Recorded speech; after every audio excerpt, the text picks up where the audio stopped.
Imagine um homem cujo coração parece ter sido esculpido no mármore mais frio das montanhas mais isoladas da Europa.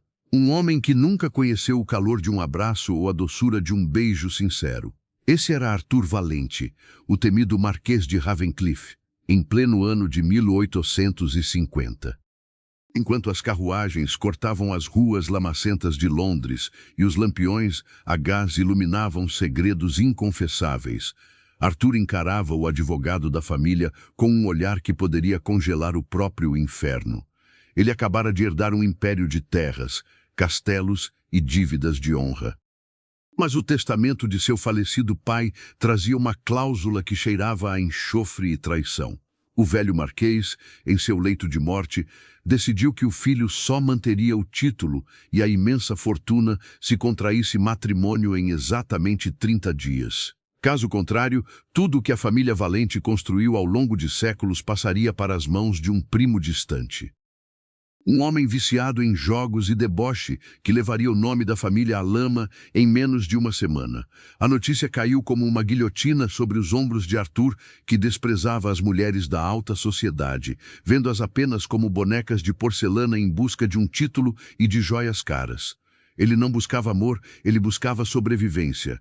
Mas o tempo era um carrasco implacável que não aceitava subornos. Enquanto isso, longe dos salões de baile luxuosos e das fofocas maldosas da corte, em uma vila costeira onde o vento soprava com o gosto do sal e da pobreza, uma mulher chamada Helena Torres tentava remendar o que restava de sua dignidade. Helena não era uma simples camponesa, embora suas mãos estivessem calejadas pelo trabalho duro e seu vestido fosse feito de um tecido áspero e barato. Ela carregava nos olhos a chama de uma linhagem nobre que fora apagada pelo próprio pai, o terrível Conde de Alencar, o maior inimigo da família Valente. Helena fora expulsa de casa sob chicotadas verbais e humilhações públicas por ter se recusado a vender sua alma em um casamento arranjado com um velho libertino. Agora, vivendo como uma fugitiva de seu próprio passado, ela mal sabia que o destino estava prestes a cruzar seu caminho com o homem que seu pai mais odiava no mundo. O clima na mansão Ravencliff era de funeral eterno. Os criados andavam na ponta dos pés, temendo o temperamento explosivo e silencioso de Arthur, que passava as noites em claro revisando documentos e bebendo o mais forte conhaque. Ele precisava de uma esposa, mas não de uma qualquer. Ele precisava de alguém que aceitasse um contrato de conveniência, sem perguntas, sem toques desnecessários e, acima de tudo, sem o drama do sentimento. A busca começou de forma frenética. Arthur visitou as casas mais influentes, mas a cada encontro, a repulsa aumentava. Ele via o interesse brilhar nos olhos das jovens debutantes e a ganância nos olhos dos pais. Ninguém parecia entender que ele não oferecia um lar, mas sim uma prisão dourada. Foi então que um boato chegou aos seus ouvidos através de um cocheiro antigo. Falava-se de uma mulher misteriosa que vivia isolada. Uma mulher que possuía o porte de uma rainha e a coragem de um soldado, mas que se escondia sob o nome de uma plebeia. Arthur, movido pelo desespero e por uma curiosidade que ele se recusava a admitir, decidiu viajar até a costa.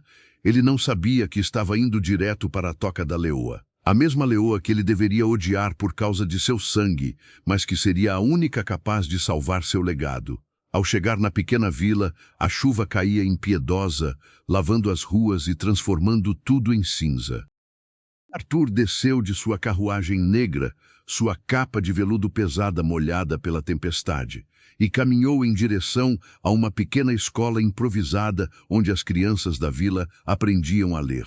Através da janela embaçada, ele a viu pela primeira vez. Helena estava de costas, sua postura era impecável, mesmo sob o peso de tanta pobreza. Quando ela se virou para atender a batida forte na porta, o mundo de Arthur parou por um segundo que pareceu uma eternidade. Ele reconheceu aqueles traços. Ele reconheceu o olhar desafiador que era a marca registrada da família Alencar. Mas havia algo diferente nela, uma doçura ferida que o desarmou completamente. Helena, por outro lado, sentiu o sangue gelar nas veias. Ela sabia quem era o homem alto e sombrio parado à sua porta. Ela conhecia cada detalhe da história de rivalidade que banhara as duas famílias em lágrimas e ódio. O Marquês de Gelo estava ali, na sua frente, e o que ele diria a seguir mudaria o curso da história de ambos para sempre. Arthur não perdeu tempo com gentilezas que não sentia.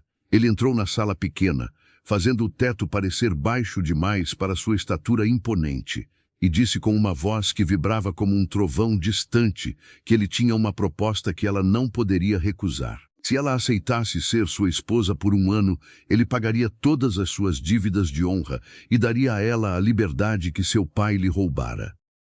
Mas Helena riu, uma risada amarga que ecoou pelas paredes descascadas. Ela perguntou por que ele achava que a filha de seu maior inimigo aceitaria se deitar na cama de um valente.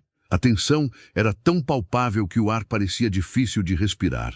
Arthur deu um passo à frente, diminuindo a distância entre eles até que ela pudesse sentir o calor de seu corpo contrastando com a frieza de suas palavras. Ele disse que o ódio era um luxo que nenhum dos dois podia mais pagar. Ele precisava de um título e ela precisava de um nome que seu pai não pudesse tocar. Era um pacto com o diabo, assinado com o sangue de uma rivalidade antiga. Mas sob a luz das velas que tremeluziam, Helena viu algo nos olhos de Arthur que ele tentava esconder a todo custo. Uma solidão tão profunda quanto a dela. Ela olhou para as crianças famintas que tentava ajudar, olhou para suas próprias mãos gastas e tomou a decisão mais perigosa de sua vida. Ela aceitaria o contrato. Ela seria a Marquesa de Ravencliff, mas avisou que o gelo que ele carregava no peito não seria suficiente para apagar o fogo da vingança que ela ainda sentia pelo que a sociedade fizera com ela. O acordo estava selado. 30 dias para o casamento, 365 dias para o inferno ou para a salvação. Enquanto a carruagem partia de volta para a capital, levando os dois inimigos lado a lado, o silêncio entre eles era uma guerra declarada. Londres não estava preparada para o que estava por vir. O casamento do século seria também o maior escândalo que a aristocracia já vira. Pois ninguém imaginava que por trás do véu da noiva se escondia a mulher que deveria ser a ruína do noivo. E assim começava a dança macabra de dois corações feridos, tentando não se apaixonar enquanto lutavam para não se destruir mutuamente nas sombras de um castelo que guardava mais fantasmas do que segredos. A carruagem de ébano avançava pelas ruas de Londres como uma sombra silenciosa sob a luz pálida da lua. Dentro dela, Arthur e Helena eram como duas estátuas de gelo, sentados frente a frente, mas separados por um abismo de mágoas ancestrais. O sacolejar das rodas no calçamento de pedra era o único som que preenchia o vazio entre eles. Arthur observava a silhueta da mulher que agora levava seu anel de compromisso. Arthur terminou de prender a joia e sussurrou perto do ouvido dela que ela deveria estar pronta para o inferno. Porque Londres era um ninho de cobras e ela acabara de se tornar a presa mais desejada da estação. Helena se virou bruscamente e disse que não era uma presa, mas sim o veneno que ele mesmo escolhera beber. O dia do baile chegou com uma tempestade que lavava as estátuas do jardim. A alta sociedade londrina fervilhava com boatos. Quem era a mulher misteriosa que o Marquês de Gelo encontrara no interior? Alguns diziam que era uma herdeira perdida.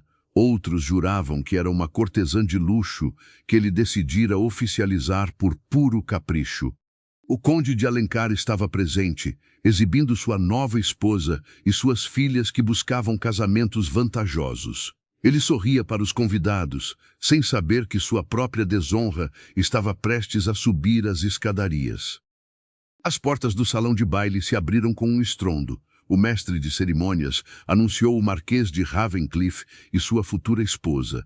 Um silêncio sepulcral tomou conta do ambiente. Arthur apareceu no topo da escada, vestindo um traje negro que o tornava ainda mais imponente. Mas todos os olhos estavam nela. Helena estava magnífica em um vestido de seda esmeralda que parecia brilhar com luz própria. O decote elegante revelava os diamantes negros, e seu rosto estava coberto por uma serenidade que beirava a arrogância. Eles começaram a descer os degraus lentamente, em perfeita sincronia. Cada passo de Helena era um golpe no peito de seu pai, que a assistia do meio da multidão. O conde de Alencar sentiu o mundo girar quando reconheceu os olhos da filha que ele tentara apagar da existência. A raiva subiu pelo seu pescoço, mas ele não podia fazer nada diante de toda a corte. Ele estava assistindo sua maior inimiga se tornar a mulher mais poderosa da sala. Arthur sentiu o braço de Helena tremer levemente sob o seu, mas ela não baixou a guarda. A primeira valsa começou e Arthur conduziu Helena para o centro do salão. Eles giravam sob o brilho dos candelabros de cristal, enquanto os sussurros maldosos se espalhavam como fogo em palha seca. Naquele momento, no meio da dança, Arthur percebeu que havia subestimado Helena. Ela não era apenas uma peça em seu jogo. Ela era uma força da natureza que ele talvez não conseguisse controlar. Ele a apertou um pouco mais contra o corpo, sentindo o perfume de lavanda e perigo. O confronto era inevitável. Ao final da música, o conde de Alencar se aproximou do casal com o rosto vermelho de fúria contida. Ele exigiu saber que tipo de piada de mau gosto era aquela. Arthur sorriu, um sorriso cruel que raramente mostrava a alguém. Ele apresentou sua noiva com toda a pompa necessária, enfatizando que ela agora gozava da proteção total da casa Ravencliff. Helena olhou fixamente para o pai e disse com uma voz clara o suficiente para que todos ao redor ouvissem que era um prazer rever velhos conhecidos em posições tão inferiores. A humilhação foi completa. O conde recuou, mas seus olhos prometiam vingança. O baile continuou, mas a atmosfera mudara completamente. O Marquês de Gelo e sua noiva de cinzas haviam declarado guerra à aristocracia. No entanto, enquanto brindavam com champanhe caro, nenhum dos dois percebeu que o maior perigo não vinha de fora. O perigo morava no toque acidental de suas mãos e na forma como o olhar de Arthur começava a buscar o de Helena no meio da multidão. O contrato previa 1 ano, mas aquela noite provara que as vidas deles estariam ligadas para sempre, fosse pela glória ou pela ruína total. O eco do baile ainda ressoava nos ouvidos de Helena quando a carruagem finalmente parou diante da mansão Ravencliff. O triunfo sobre seu pai fora doce, mas o preço começava a ser cobrado no silêncio que se seguiu. Eles entraram no grande saguão e Arthur dispensou os criados com um gesto brusco de mão. A iluminação estava baixa, com apenas algumas velas lutando contra a escuridão que parecia brotar das paredes de pedra. Helena sentia o peso do vestido e das joias como se carregasse uma armadura que não lhe pertencia. Arthur caminhou até o aparador e serviu-se de uma dose generosa de uísque. Ele não olhou para ela quando disse que o espetáculo daquela noite fora satisfatório. Helena sentiu uma pontada de irritação com a frieza dele. Ela perguntou se tudo para ele se resumia a negócios e aparências. Arthur se virou, a luz da vela esculpindo sombras profundas em seu rosto aristocrático. Ele caminhou em direção a ela com passos lentos e predatórios, parando a poucos centímetros de distância. Ele disse que naquela casa a sobrevivência vinha antes do sentimento. Lembrou a ela que o casamento oficial aconteceria em 2 dias e que a partir de então ela seria sua propriedade perante o mundo. Helena sentiu o sangue ferver e respondeu que seu corpo poderia estar sob o nome dele, mas sua alma permaneceria inacessível. O Marquês de Gelo soltou um riso seco e sem humor. Ele comentou que muitas mulheres tentaram conquistá-lo com sorrisos, mas ela era a primeira que tentava fazê-lo com espinhos. Ele a conduziu até a porta de seus aposentos, e por um momento a mão dele hesitou sobre a maçaneta. O ar entre eles estava carregado com uma eletricidade que nenhum dos dois queria admitir. Arthur desejou-lhe boa noite com uma voz que soou mais rouca do que o normal e desapareceu no corredor escuro. Helena entrou no quarto e sentiu o vazio a abraçar. Ela não conseguia dormir. A adrenalina do confronto com o pai e a proximidade perturbadora de Arthur mantinham seus sentidos em alerta máximo. Decidida a explorar a prisão que agora chamava de lar, ela vestiu um robe de seda e pegou um castiçal. Helena começou a caminhar pelos corredores da ala leste, uma parte da casa que Arthur a proibira de visitar.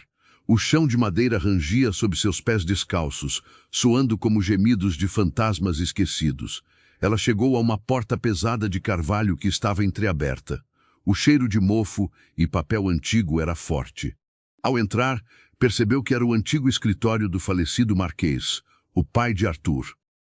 As paredes eram cobertas por estantes repletas de livros encadernados em couro. No centro da sala, uma escrivaninha bagunçada parecia ter sido abandonada às pressas. Helena começou a vasculhar as gavetas, movida por uma intuição que não sabia explicar. Entre contas de jogo e documentos de terras, ela encontrou uma pequena caixa de madeira com um fundo falso. Dentro dela, havia uma série de cartas amarradas com uma fita azul desbotada. Ao abrir a primeira carta, o coração de Helena disparou. A letra era elegante, mas a mensagem era devastadora.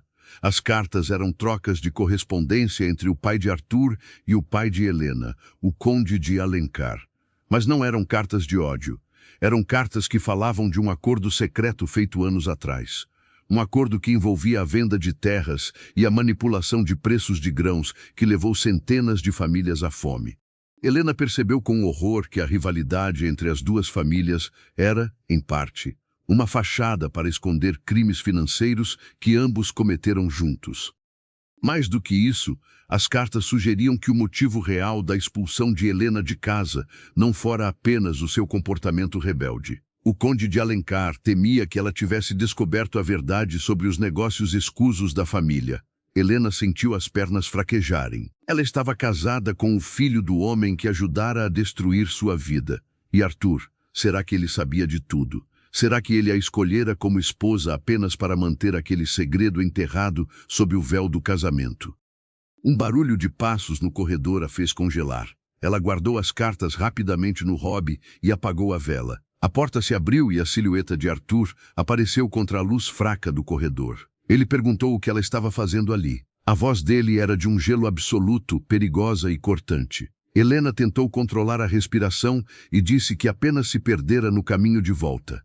Arthur entrou na sala, o cheiro de tabaco e uísque o acompanhando. Ele se aproximou dela e pegou o castiçal de sua mão. Ele disse que o passado daquela casa era um lugar perigoso para uma mulher curiosa. Helena o encarou nos olhos, buscando qualquer sinal de culpa ou conhecimento. Ela perguntou se ele tinha medo do que ela poderia encontrar. Arthur segurou o queixo dela com firmeza, obrigando-a a olhar para ele. Ele afirmou que não tinha medo de nada, exceto da própria fraqueza. Naquele momento, ele a puxou para perto, eliminando qualquer espaço entre eles. O beijo foi uma colisão de ódio e desejo reprimido. Não havia ternura, apenas uma necessidade faminta de dominar e ser dominado. Helena tentou resistir por um segundo, mas a solidão de anos e a intensidade do momento a fizeram ceder. As mãos de Arthur percorreram suas costas com uma urgência que desmentia sua fama de homem frio. Mas, tão rapidamente quanto começou, ele se afastou, deixando-a ofegante e confusa no escuro. Ele disse que ela deveria voltar para a cama e esquecer o que viu ou sentiu. Arthur saiu do escritório sem olhar para trás, deixando Helena sozinha com suas descobertas e um beijo que queimava em seus lábios. Ela agora tinha em mãos a arma para destruir as duas famílias, mas percebeu que, ao fazer isso, destruiria também o homem que, contra toda a lógica, começava a despertar algo proibido em seu coração. A guerra dentro da mansão Ravencliff estava apenas começando e o amor seria a baixa mais provável. A manhã do casamento oficial amanheceu com um céu cor de chumbo que parecia refletir o estado de espírito de Helena. Não havia flores alegres ou cânticos de celebração pelos corredores da mansão. O que se ouvia era apenas o bater seco das botas de Arthur e o farfalhar constante dos vestidos de seda. Helena se olhou no espelho enquanto a governanta apertava o espartilho com uma força que quase a impedia de respirar. Ela sentia o peso das cartas escondidas dentro de um compartimento secreto em seu baú de viagem. Aqueles papéis eram sua única proteção e, ao mesmo tempo, sua sentença de morte. Arthur entrou nos aposentos dela sem pedir permissão, vestindo um uniforme de gala que realçava seus ombros largos e sua postura de comando. Ele dispensou as criadas com um olhar e caminhou até ficar parado atrás de Helena. Ele colocou as mãos sobre os ombros dela e a observou pelo reflexo. Ele disse que o bispo já estava esperando na capela particular da família e que o mundo estaria observando cada movimento deles a partir daquele instante. Helena respondeu que o mundo veria exatamente o que eles quisessem mostrar, uma farsa perfeita pintada com o ouro da família Valente. Arthur ignorou a ironia e entregou a ela um anel de rubi que parecia uma gota de sangue coagulado. Ele explicou que aquela joia pertencia às mulheres da linhagem dele há 3 gerações e que nenhuma delas havia trazido tanta discórdia quanto ela. Helena deixou que ele deslizasse o anel em seu dedo, sentindo o frio do metal contra sua pele. Ela perguntou se ele sabia o que os pais deles haviam feito no passado. Arthur ficou rígido por um segundo, seus dedos apertando a mão dela com uma intensidade dolorosa. Ele disse que o passado era um túmulo que não deveria ser aberto se ela prezasse pela própria vida. A cerimônia foi rápida e desprovida de qualquer calor humano. As palavras do bispo sobre fidelidade e amor eterno soavam como uma piada de mau gosto entre as paredes frias da capela. Ao assinarem os documentos, Helena sentiu que estava vendendo a última parcela de sua liberdade. Agora, ela era oficialmente a Marquesa de Ravencliff. O jantar que se seguiu foi assistido apenas pelos conselheiros mais próximos de Arthur e por alguns nobres que buscavam favores. Helena desempenhou seu papel com uma maestria que surpreendeu até mesmo o marquês. Ela sorria, conversava e exibia a elegância de uma mulher que nascera para o poder. No entanto, por baixo da mesa, suas mãos tremiam. Ela observava o marido e tentava imaginar se ele era cúmplice dos crimes do pai. Se Arthur soubesse da manipulação dos preços dos grãos que matara tantas famílias, ele seria tão monstro quanto o conde de Alencar. Mas algo no olhar dele, uma melancolia profunda que surgia quando ele achava que ninguém estava olhando, a fazia duvidar. Durante o brinde final, Arthur levantou sua taça e declarou que a união dos Valente com uma mulher de tamanha força era o início de uma nova era para Ravencliff. Helena aproveitou um momento de distração geral para se retirar, alegando cansaço. Ela não foi para os seus aposentos. Em vez disso, ela se dirigiu à biblioteca e começou a redigir uma carta anônima para o editor de um dos jornais mais influentes de Londres. Ela não revelaria tudo ainda, mas plantaria a semente da dúvida sobre os negócios de seu pai. Ela sabia que o conde de Alencar estaria monitorando cada passo dela, e a melhor forma de atacar era ferir o que ele mais amava, sua reputação imaculada. Enquanto escrevia, ela sentiu a presença de alguém na porta. Era Arthur. Ele não parecia zangado, apenas exausto. Ele perguntou se ela já estava tramando contra ele no dia do próprio casamento. Helena dobrou o papel rapidamente e disse que estava apenas colocando seus pensamentos em ordem. Arthur caminhou até ela e pegou a pena de sua mão. Ele comentou que ela era uma criatura fascinante e perigosa. Ele disse que o contrato previa um herdeiro e que a sociedade esperaria que o casamento fosse consumado naquela noite. O coração de Helena disparou contra as costelas. Ela disse que o contrato falava de aparências e que ele não tinha o direito de tocá-la sem seu consentimento. Arthur deu um passo à frente, encurralando-a contra a mesa de carvalho. Ele sussurrou que nunca forçaria uma mulher, mas que a tensão entre eles estava se tornando insuportável para ambos. Ele a desafiou a dizer que não sentia nada quando ele se aproximava. Helena tentou manter o olhar firme, mas a proximidade dele, o calor de sua respiração e o cheiro de cedro a deixavam tonta. Ela disse que o que sentia era ódio pela mentira que eles estavam vivendo. Arthur sorriu de forma sombria e disse que o ódio era apenas o outro lado da moeda da paixão. Ele inclinou a cabeça e beijou o pescoço dela, um toque leve que fez Helena fechar os olhos contra a própria vontade. Ele disse que esperaria por ela no quarto principal, mas que a escolha de atravessar a porta seria dela. Ele saiu da biblioteca, deixando-a sozinha com o silêncio e o peso de suas escolhas. Helena passou o restante da noite em claro, olhando para as chamas da lareira que morriam lentamente. Ela tinha as provas para destruir o império dos Valente e dos Alencar. Ela poderia fugir e recomeçar sua vida em outro país com a fortuna que as cartas poderiam render através de chantagem. Mas, ao olhar para o anel de rubi em seu dedo, ela percebeu que queria mais do que apenas sobrevivência. Ela queria justiça. E talvez, no fundo de sua mente obscurecida pela dor, ela quisesse descobrir se o homem de gelo tinha um coração que pudesse ser salvo das cinzas do passado. A verdadeira guerra estava apenas começando nos quartos escuros da mansão. A primeira semente da discórdia foi plantada logo ao amanhecer, quando os primeiros exemplares do Jornal da Manhã chegaram às mãos da elite londrina.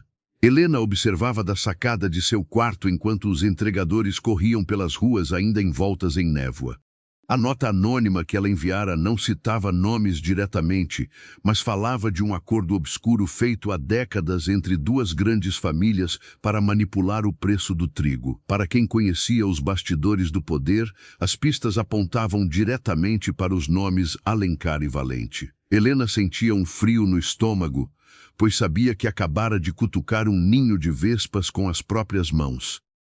Arthur entrou na sala de jantar para o desjejum com o rosto mais sombrio do que o habitual.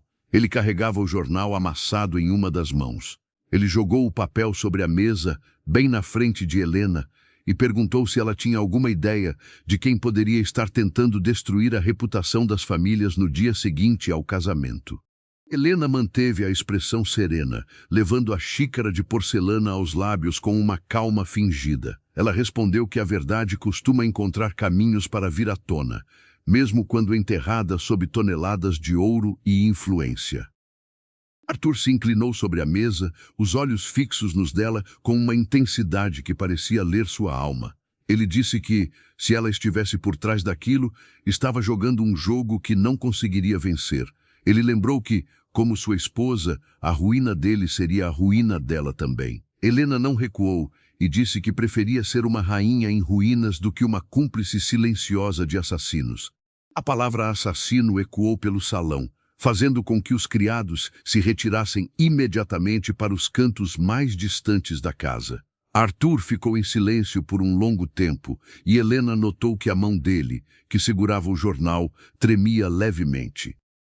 O clima de tensão foi interrompido por uma batida violenta na porta principal da mansão.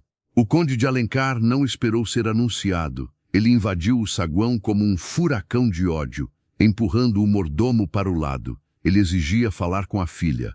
Arthur se levantou e caminhou até a entrada, bloqueando o caminho do sogro com sua estatura imponente. O conde estava vermelho de raiva e apontou o dedo para Helena, que aparecia no topo da escadaria. Ele gritou que ela era uma maldição para sua linhagem e que deveria ter morrido de fome na vila onde se escondera. Helena desceu os degraus lentamente, sentindo a força do rubi em seu dedo. Ela disse que a maldição não era dela, mas sim dos segredos que o pai guardava em caixas de fundo falso. O conde empalideceu ao ouvir a menção às caixas. Ele percebeu naquele instante que a filha possuía provas concretas de seus crimes. Ele mudou o tom de voz, tentando usar a autoridade que sempre exercera sobre ela. Ele ordenou que ela entregasse o que quer que tivesse encontrado e voltasse com ele para casa, dizendo que o casamento seria anulado por falta de idoneidade. Foi então que Arthur interveio de uma forma que Helena não esperava. Ele colocou a mão sobre o ombro dela, em um gesto de posse e proteção. Arthur disse ao conde que Helena agora era uma valente e que ninguém, nem mesmo o próprio pai, a levaria dali contra sua vontade. Ele avisou que qualquer ataque à sua esposa seria considerado um ataque ao marquesado de Ravencliff. O conde riu de forma histérica e disse que Arthur estava protegendo a própria destruição. Ele saiu da mansão jurando que, se Helena não entregasse os documentos até o pôr do sol, ele revelaria segredos sobre o falecido pai de Arthur que fariam o título de marquês ser revogado pela própria coroa. Quando a porta se fechou, o silêncio que ficou era sufocante. Helena olhou para Arthur, esperando ver o gelo de sempre, mas encontrou algo diferente. Havia uma dúvida genuína em seu olhar. Ele perguntou o que exatamente ela encontrara naquela noite na biblioteca. Helena hesitou, mas percebeu que não podia mais lutar aquela guerra sozinha. Ela o levou até seus aposentos e retirou as cartas do esconderijo. Enquanto Arthur lia as palavras escritas pela mão de seu próprio pai, o rosto dele perdia a cor. Ele descobriu que seu pai não era o herói que ele tentara emular toda a vida, mas sim um homem que sacrificara a vida de camponeses inocentes por ganância. As cartas detalhavam como eles criaram uma escassez artificial de grãos para lucrar com a miséria alheia. Arthur sentou-se na beira da cama, com os ombros curvados sob o peso da verdade. Ele disse que sempre soube que o pai era um homem duro, mas nunca imaginou que fosse um criminoso. Helena se aproximou e, pela primeira vez, sentiu uma compaixão real pelo homem com quem se casara por conveniência. Ela colocou a mão sobre a dele e disse que eles não eram os crimes de seus pais. Mas Arthur a afastou bruscamente e se levantou. Ele disse que agora o conde de Alencar estava encurralado e que um animal ferido era mais perigoso do que um caçador. Ele avisou que a partir daquele momento ela não deveria sair da mansão sob hipótese alguma. Ele precisava resolver aquela situação antes que o nome Valente fosse apagado da história. Helena perguntou se ele pretendia destruir as provas. Arthur olhou para as cartas e depois para ela, e disse que faria o que fosse necessário para salvar Ravencliff, mesmo que isso significasse se tornar o vilão que todos acreditavam que ele era. Helena ficou sozinha no quarto, sentindo o peso da traição que cometera contra si mesma ao confiar em um homem de gelo. Ela percebeu que Arthur ainda colocava o título e o nome da família acima da justiça. Enquanto o sol começava a se pôr, pintando o céu de um vermelho sangrento, ela soube que a trégua entre eles acabara. Ela precisava agir rápido, antes que as cartas fossem queimadas e a verdade fosse silenciada para sempre. O que ela não sabia era que seu pai já havia enviado homens para vigiar cada saída da mansão, transformando Ravencliff em um campo de batalha onde o amor seria o primeiro a ser sacrificado. As horas que se seguiram ao confronto com o conde foram marcadas por um isolamento que sufocava os pulmões de Helena. Arthur havia ordenado que 2 guardas ficassem postados na porta de seus aposentos. Ele alegava que era para a proteção dela, mas Helena sentia o gosto amargo do cárcere. Ela caminhava de um lado para o outro no quarto luxuoso, ouvindo os gritos das corujas nos jardins e o som distante de cavalos galopando. O Marquês de Gelo havia se trancado no escritório e as luzes por baixo da porta indicavam que ele passaria a noite em vigília, decidindo o destino de ambos. Helena sabia que não podia esperar pelo veredito de Arthur. Ela não era uma peça de decoração para ser guardada enquanto os homens decidiam o preço de sua existência. Usando a agilidade que a vida na vila lhe ensinara, ela começou a bolar um plano. Ela amarrou lençóis de seda com nós firmes, uma técnica desesperada que parecia saída de um romance proibido, e prendeu a extremidade na coluna pesada da cama de Dossel. Com o coração martelando contra as costelas, ela deslizou pela janela, sentindo o vento frio da noite chicotear seu rosto e a seda queimar suas palmas. Ao tocar o chão gramado do jardim, ela se manteve nas sombras, desviando das patrulhas que Arthur espalhara pela propriedade. Ela precisava chegar à carruagem, que ficava nos fundos da cocheira, mas um movimento entre as árvores a fez congelar. Não eram os homens de Arthur. Eram vultos estranhos, vestidos com capas escuras e armados com pistolas que brilhavam sob a luz da lua. O conde de Alencar não esperara pelo pôr do sol. Ele enviara mercenários para recuperar as cartas e silenciar a filha de uma vez por todas, garantindo que nenhum segredo restasse para contar a história. Um grito ficou preso na garganta de Helena quando um dos homens a avistou. Ela correu em direção à mansão, mas o caminho foi bloqueado por 2 agressores. Foi nesse instante que a porta lateral da biblioteca se abriu violentamente. Arthur surgiu como uma aparição vingativa, carregando uma espada de duelo e uma expressão de fúria que Helena nunca imaginara ver em seu rosto. Ele não hesitou.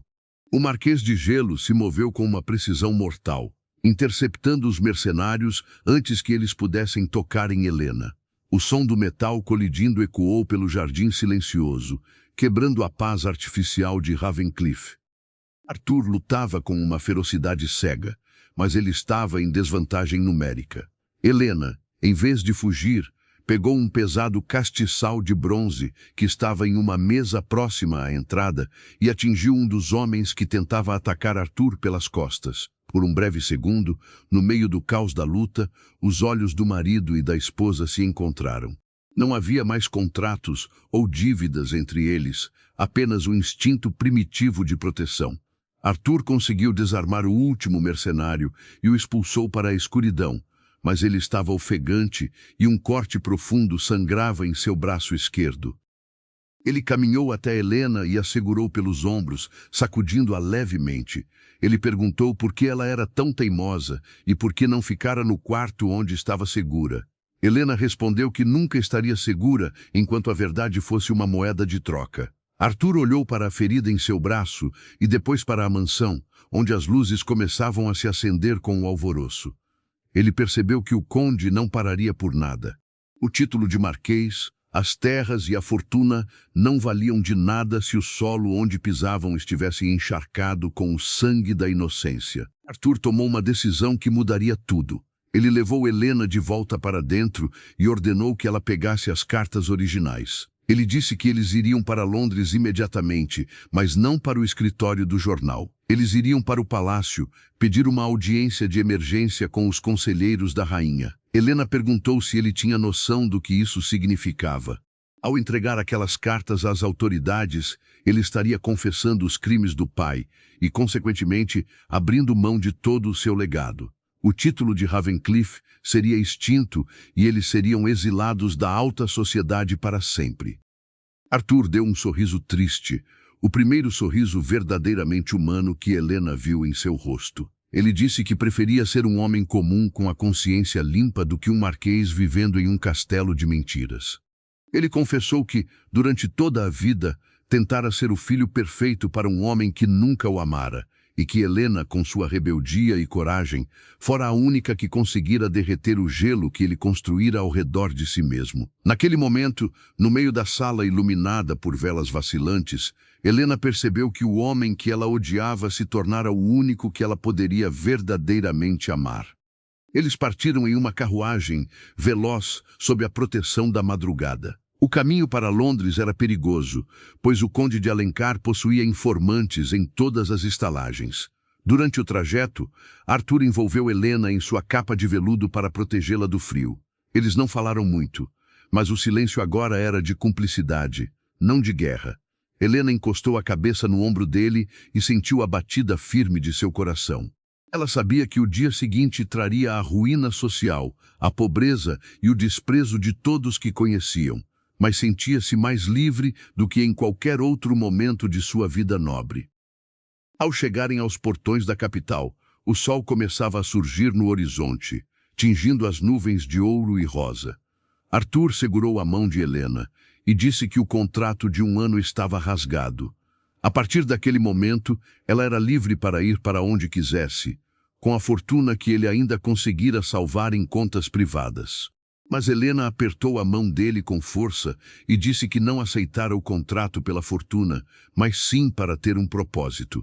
Ela afirmou que ficaria ao lado dele, não como uma marquesa, mas como a mulher que o ajudaria a reconstruir uma vida nova sobre as cinzas do passado. O destino estava selado, e o Marquês de Gelo finalmente descobrira que o fogo da verdade era a única coisa capaz de aquecer uma alma solitária. A chegada ao coração de Londres foi marcada pelo som dos sinos das igrejas, que pareciam anunciar o fim de uma era. Arthur e Helena entraram no prédio do Conselho Real sob olhares de estranhamento e curiosidade. Ele ainda vestia o traje de gala da noite anterior, agora manchado de sangue e terra, enquanto Helena mantinha a postura de uma rainha que marchava para o próprio sacrifício. O pedido de audiência foi aceito apenas pela influência que o nome valente ainda carregava, mas a atmosfera dentro do gabinete dos conselheiros era de uma frieza cortante. Arthur não hesitou ao colocar as cartas sobre a mesa de mogno. Ele começou a narrar, com uma voz desprovida de emoção, cada detalhe do esquema de corrupção que envolvia seu pai e o conde de Alencar. Ele falou sobre as famílias que perderam suas terras, sobre a fome que assolou os vilarejos e sobre como o ouro de Ravencliff fora banhado em lágrimas de camponeses. Helena permanecia ao seu lado, sendo o testemunho vivo da crueldade do próprio pai. Os conselheiros trocavam olhares de horror e incredulidade, pois raramente um nobre entregava a própria linhagem à justiça de forma tão absoluta. Enquanto a confissão ocorria, o conde de Alencar tentava desesperadamente entrar no prédio. Ele fora barrado pelos guardas reais, que já haviam recebido ordens de não deixar ninguém interferir na audiência. Ao perceber que tudo estava perdido, o conde cometeu seu último e mais desesperado erro. Ele tentou subornar os oficiais para incendiar a sala de arquivos, acreditando que sem os documentos originais a denúncia morreria. Mas a traição já havia criado raízes profundas e seus próprios aliados, temendo serem arrastados para a lama junto com ele, o entregaram às autoridades. A notícia da queda das duas famílias se espalhou por Londres como um rastro de pólvora. Os jornais da tarde já traziam manchetes escandalosas sobre a queda do Marquês de Gelo e a prisão do Conde de Alencar por alta traição e crimes contra o povo. A aristocracia, que antes se ajoelhava diante deles, agora cuspia seus nomes com nojo. As propriedades dos Valente foram confiscadas pela coroa para pagar indenizações às vítimas do esquema do trigo. O título de Marquês de Ravencliff foi oficialmente extinto, e Arthur foi condenado ao exílio perpétuo das funções públicas. Helena assistia a tudo com uma mistura de alívio e tristeza. Ela viu o pai ser levado em uma carruagem de prisioneiros, o rosto escondido pelas mãos, sem um pingo da dignidade que sempre ostentara. Ela sabia que ele passaria o resto dos dias em uma prisão fria, longe dos luxos que comprara com a vida alheia. No entanto, o preço para Arthur fora ainda mais alto. Ele perdera sua identidade social, sua herança e o respeito de seus pares. Quando saíram do prédio do conselho, uma multidão de curiosos e jornalistas o cercou, gritando insultos e fazendo perguntas maldosas. Arthur protegeu Helena com seu corpo, abrindo caminho através da massa de gente. Ele a levou para uma pequena estalagem na periferia de Londres, um lugar onde o nome Valente não significava nada além de mais um cliente em busca de abrigo. No pequeno quarto alugado, ele se sentou na cama e olhou para as próprias mãos, agora despidas de anéis de sinete ou joias caras. Ele disse que sentia muito por não poder dar a ela a vida de luxo que o contrato prometera. Helena se sentou ao seu lado e pegou suas mãos nas dela, dizendo que ele lhe dera algo muito mais valioso, a verdade e a chance de recomeçar sem o peso do passado. Naquela noite, eles não eram mais um marquês e uma lady. Eram apenas Arthur e Helena, dois sobreviventes de um naufrágio social. Pela primeira vez, eles conversaram sem máscaras ou defesas. Arthur contou sobre como sempre se sentiram estranho na própria casa, e Helena falou sobre seus sonhos de abrir uma escola legítima para crianças pobres. O beijo que trocaram naquela noite não foi motivado por ódio ou tensão, mas por uma ternura profunda e uma promessa silenciosa de lealdade. O gelo havia derretido completamente, revelando um homem capaz de sentir e uma mulher capaz de perdoar. Eles decidiram que partiriam de Londres ao amanhecer. Arthur usaria o pouco de dinheiro que conseguira salvar de suas contas pessoais para comprar uma pequena fazenda no norte, longe dos olhares julgadores da elite. Ele aprenderia a trabalhar a terra que seus ancestrais apenas exploraram, e ela finalmente teria a paz que buscava desde que fora expulsa de casa. A partida foi silenciosa. Eles deixaram a capital em uma carruagem comum, misturando-se aos viajantes e mercadores que entravam e saíam da cidade todos os dias. Ninguém os reconheceu por trás de suas roupas simples e capas gastas. Enquanto a cidade de Londres desaparecia no horizonte, Helena olhou para o anel de rubi que ainda usava. Ela o retirou do dedo e o entregou a Arthur, dizendo que não precisavam mais de símbolos de uma linhagem morta. Arthur pegou a joia e a guardou no bolso, afirmando que um dia a venderiam para comprar livros para a escola de Helena. Eles sorriram um para o outro, um sorriso de liberdade que nenhum título nobre jamais poderia comprar. A história do Marquês de Gelo e da Noiva de Cinzas terminava ali, para que a história de Arthur e Helena pudesse finalmente começar. A vida no campo não seria fácil. Haveria invernos rigorosos, mãos calejadas e o esquecimento por parte do mundo. Mas para eles, o esquecimento era uma bênção. Eles haviam trocado um império de mentiras por um pequeno pedaço de chão onde a verdade poderia florescer. E, em cada árvore que plantavam ou em cada criança que Helena ensinava a ler, eles viam a reparação de um passado que não os definia mais. O amor, que começara como uma cláusula de um contrato desesperado, tornara-se o único alicerce real de suas existências, provando que nem mesmo o gelo mais espesso resiste ao calor de uma alma que busca redenção. A viagem rumo ao norte durou 5 dias exaustivos, onde o luxo das carruagens suspensas foi substituído pelo sacolejar duro de uma diligência comum. Eles chegaram a uma pequena propriedade nas encostas das montanhas, onde o solo era pedregoso e o vento soprava com uma força que parecia querer testar a vontade dos novos moradores. A casa era uma construção simples de pedra e madeira, com apenas 3 cômodos e uma lareira que fumegava se não fosse alimentada com cuidado. Arthur, que antes comandava centenas de servos com um estalar de dedos, agora segurava um machado para cortar a lenha da primeira noite. Helena não ficou para trás. Ela trocou os vestidos de seda por saias de lã grossa e aventais de linho. Suas mãos, que já haviam voltado a ter a maciez da nobreza durante as semanas na mansão, rapidamente ganharam novas marcas do trabalho doméstico. Ela limpava a poeira de anos e tentava transformar aquele lugar frio em um lar. No entanto, o desafio maior não era a falta de conforto, mas o silêncio que às vezes caía sobre eles durante as refeições simples de caldo e pão. Arthur ainda carregava no olhar a sombra do homem que perdera tudo, e Helena temia que ele se arrependesse do sacrifício que fizera. Certa tarde, enquanto Arthur tentava consertar a cerca do pasto sob uma chuva fina e gelada, Helena se aproximou com uma caneca de chá quente.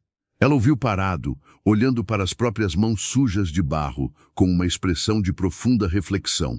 Ela perguntou se ele sentia falta da vida em Londres, das festas e do poder que o nome valente exercia. Arthur olhou para ela, e pela primeira vez, Helena viu uma paz genuína em seus olhos. Ele respondeu que nunca se sentira tão dono de si mesmo quanto naquele momento. Ele disse que em Londres ele era apenas um título, mas ali, naquele pedaço de terra difícil, ele era finalmente um homem. Eles começaram a se integrar à pequena comunidade vizinha. No início, os camponeses locais olhavam com desconfiança para aquele casal de estrangeiros que falava com sotaque refinado, mas trabalhava como se suas vidas dependessem disso. Helena abriu as portas da pequena sala de sua casa 2 vezes por semana para ensinar as crianças da região a ler e escrever. A escola que ela tanto sonhara estava finalmente ganhando vida, de forma humilde, mas real. Arthur ajudava os vizinhos com a contabilidade das colheitas e com conselhos sobre direitos de terra, usando seu conhecimento jurídico para proteger aqueles que não tinham voz. Contudo, a paz que eles construíram era frágil como o vidro. Em uma manhã de mercado na vila próxima, Arthur ouviu sussurros que fizeram seu sangue gelar. Falava-se de um homem misterioso que estava percorrendo as estalagens da região, mostrando um retrato e oferecendo moedas de ouro por informações sobre um casal que fugira da capital. A descrição não deixava dúvidas. O passado não estava disposto a deixá-los partir tão facilmente. O primo distante de Arthur, aquele que deveria ter herdado o título e que fora privado da fortuna pela confissão pública, estava em busca de vingança. Arthur voltou para casa em silêncio, mas Helena percebeu a tensão em seus ombros. Ele contou o que ouvira e sugeriu que deveriam se mudar novamente, talvez atravessar o mar para as Américas. Mas Helena se recusou a fugir mais uma vez. Ela disse que eles haviam pago suas dívidas com a sociedade e com a honra, e que aquele lugar era deles por direito.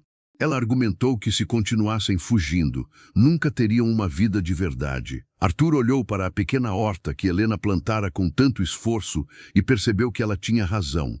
Eles não eram mais presas, eram proprietários de seu destino. Naquela noite, Arthur limpou sua antiga espada de duelo, a única relíquia que trouxera da mansão Ravencliff. Ele a colocou acima da lareira, não como um adorno, mas como um aviso. Ele disse a Helena que protegeria aquele lar com a mesma ferocidade com que protegera a vida dela nos jardins da mansão. Eles passaram a noite acordados, vigiando a única estrada que levava à fazenda.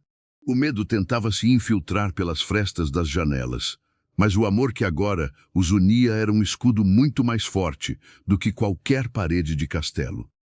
A presença do perseguidor era como uma nuvem negra pairando sobre a felicidade deles. Arthur começou a treinar com os camponeses locais, ensinando-lhes como se defender de saqueadores. Em troca, eles prometiam lealdade ao homem que os tratava com um respeito que nenhum outro senhor de terras jamais demonstrara. A pequena fazenda estava se tornando o centro de uma resistência silenciosa. Helena continuava suas aulas, mas agora mantinha uma pequena adaga escondida sob o avental, pronta para qualquer eventualidade. Durante uma dessas noites de vigília, Arthur confessou a Helena que o maior medo dele não era a morte ou a pobreza, mas a possibilidade de vê-la sofrer por causa dos erros que ele cometera ao aceitar o contrato inicial. Helena pegou a mão dele e a levou ao seu rosto, dizendo que o contrato fora a melhor coisa que lhe acontecera, pois a levara até o único homem que tivera a coragem de ser verdadeiro em um mundo de mentiras. Naquele momento, sob a luz das estrelas do norte, eles selaram um pacto que nenhuma lei ou título poderia quebrar. O confronto final com o passado parecia inevitável, mas eles não estavam mais sozinhos. Eles tinham um ao outro e tinham a comunidade que aprenderam a amar. O Marquês de Gelo havia morrido para dar lugar a um homem de carne, osso e coração. E a Noiva de Cinzas havia renascido como uma mulher de fibra e esperança. Eles esperariam pelo inimigo, não com medo, mas com a certeza de que a luz da verdade, uma vez acesa, jamais poderia ser apagada pela escuridão da inveja. A história deles estava longe de terminar, mas agora cada capítulo seria escrito com o suor do trabalho e o calor de um afeto sincero.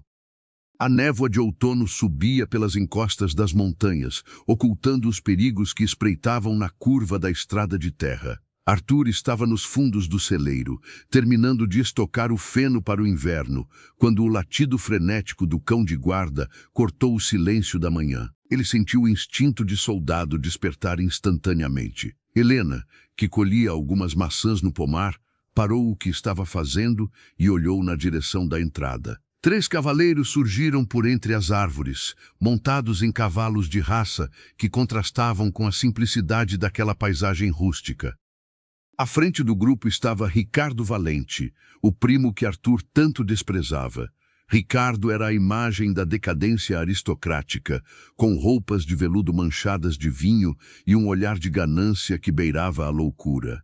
Ele descavalgou com um sorriso debochado, observando a casa de pedra com desprezo. Ricardo gritou para que o Marquês caído aparecesse para lhe dar as boas-vindas. Arthur saiu das sombras do celeiro, segurando o machado com firmeza, mas mantendo a calma que o gelo em suas veias ainda lhe proporcionava. Ele ordenou que Ricardo saísse de suas terras imediatamente. O primo soltou uma gargalhada amarga e disse que não havia mais terras do Arthur, apenas o que restara de uma fortuna que ele pretendia recuperar. Ricardo alegou que a confissão de Arthur fora um ato de traição contra o sangue da família e que ele viera exigir sua parte do que fora escondido em contas estrangeiras. Ele apontou uma pistola para a direção de Helena, que agora caminhava lentamente para o lado do marido. Ricardo ameaçou que, se não recebesse o que queria, a Noiva de Cinzas voltaria a ser apenas pó sob o solo do norte. Arthur sentiu uma fúria que nunca experimentara antes. Não era a fúria fria de um nobre ofendido, mas o fogo protetor de um homem que defendia seu lar e seu amor. Ele deu um passo à frente, ignorando o cano da arma apontado para ele. Arthur disse que não havia mais ouro, nem contas, nem segredos. Tudo o que restava era a dignidade que Ricardo nunca conheceria. Helena, com a mão firme sob o avental onde escondia sua adaga, olhou nos olhos do agressor e disse que o tempo de medo havia acabado para ela. Ela o desafiou a atirar, sabendo que os camponeses vizinhos já estavam em alerta após o sinal combinado. De trás das árvores e dos muros de pedra, surgiram 5 homens da vila, armados com forcados e espingardas de caça. Eles não eram soldados treinados, mas eram homens que deviam a Arthur a proteção de suas famílias. Ricardo olhou ao redor, percebendo que sua vantagem numérica desaparecera. Ele tentou manter a postura, chamando os camponeses de ralé e ordenando que se retirassem. Mas ninguém se moveu. O respeito que Arthur e Helena conquistaram com suor e verdade era uma barreira que o ouro de Ricardo não podia comprar. Arthur caminhou até Ricardo e, com um movimento rápido e preciso, desarmou o primo, jogando a pistola longe na lama. Ele não usou a espada, pois disse que Ricardo não merecia morrer como um cavaleiro. Ele o segurou pelo colarinho e o arrastou até o limite da propriedade.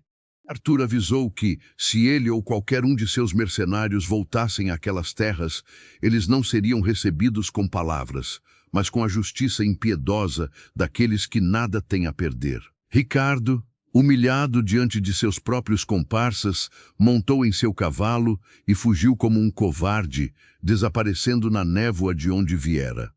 A tensão que pairava sobre a fazenda se dissolveu com o som dos aplausos contidos dos vizinhos. Helena correu para os braços de Arthur, sentindo a adrenalina dar lugar a um alívio profundo. Eles agradeceram aos amigos da vila, oferecendo-lhes o pouco de cidra que tinham e prometendo que a escola e a ajuda continuariam. Naquela noite, a espada acima da lareira pareceu brilhar com uma luz diferente. Ela não era mais um símbolo de guerra, mas de paz conquistada através da resistência. Enquanto o fogo estalava na lareira e o vento uivava lá fora, Arthur e Helena sentaram-se no chão de madeira, encostados um no outro.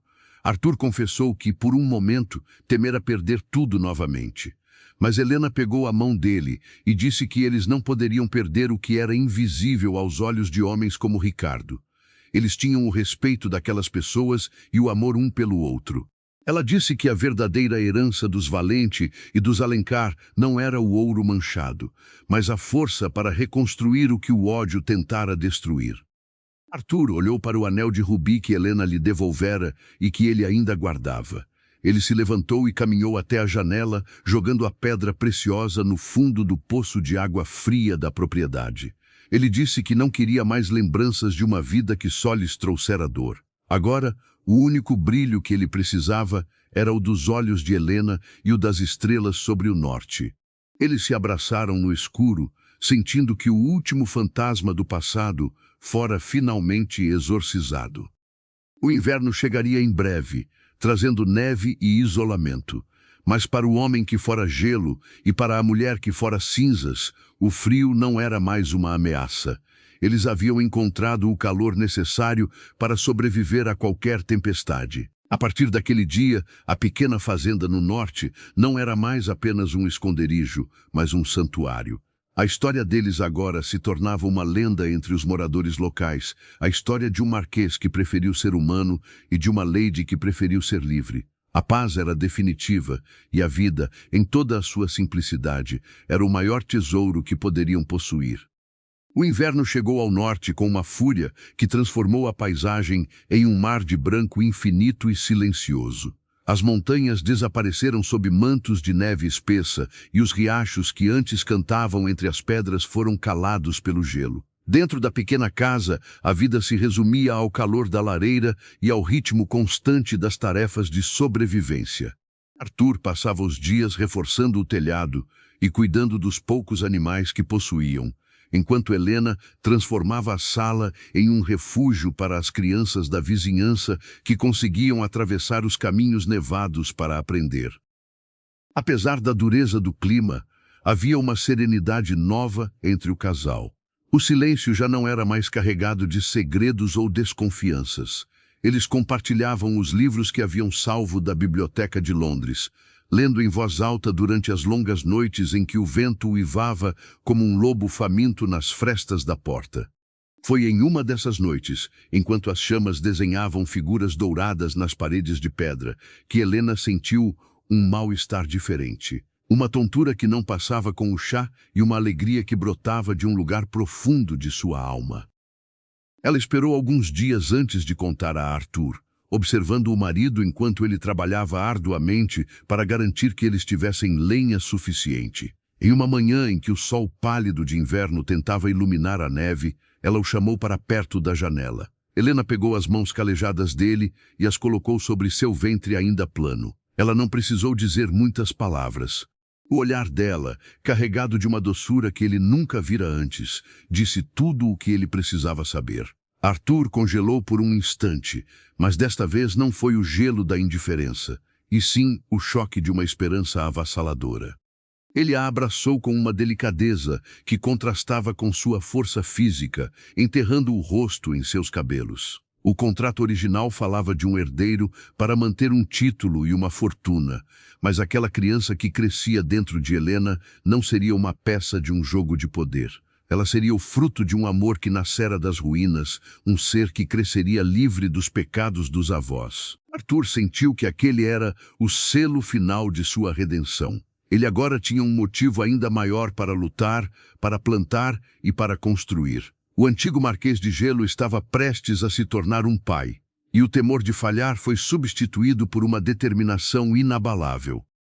A notícia do novo herdeiro correu pela pequena comunidade como um raio de sol no meio da tempestade. As mulheres da vila começaram a trazer pequenos presentes, mantas de lã tricotadas à mão, ervas para os enjoos de Helena e conselhos sobre a maternidade. Helena sentia que pela primeira vez na vida ela tinha uma família real. Não uma família ligada por brasões e conveniências, mas por afeto e solidariedade.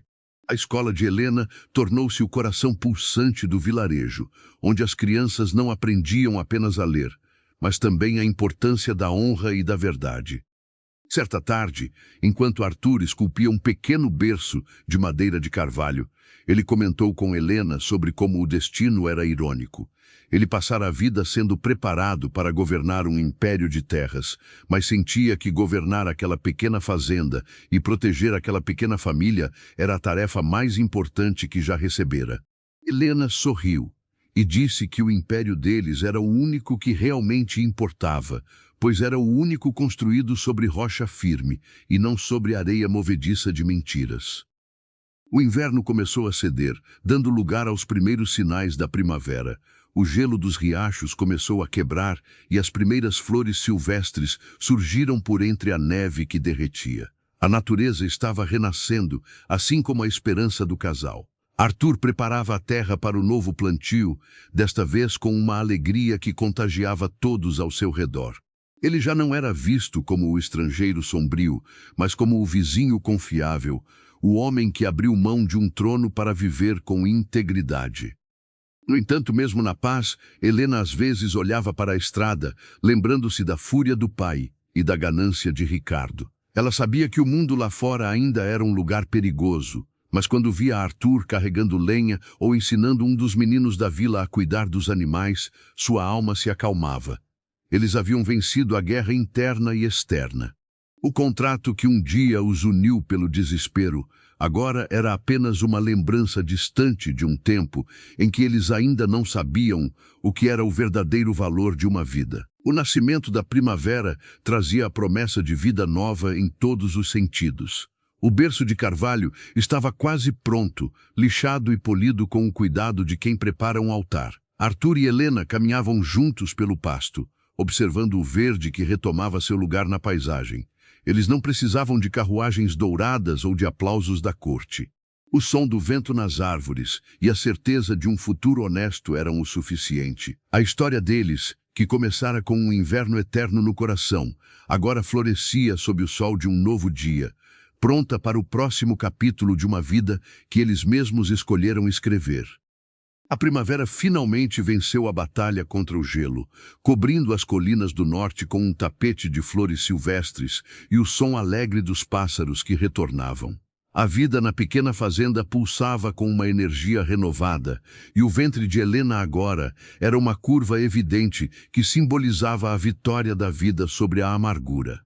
Arthur trabalhava do amanhecer ao anoitecer, preparando os campos para a semeadura, mas seus olhos sempre buscavam a varanda da casa, onde Helena costumava se sentar para descansar e observar as crianças da vila que ainda vinham para suas lições diárias.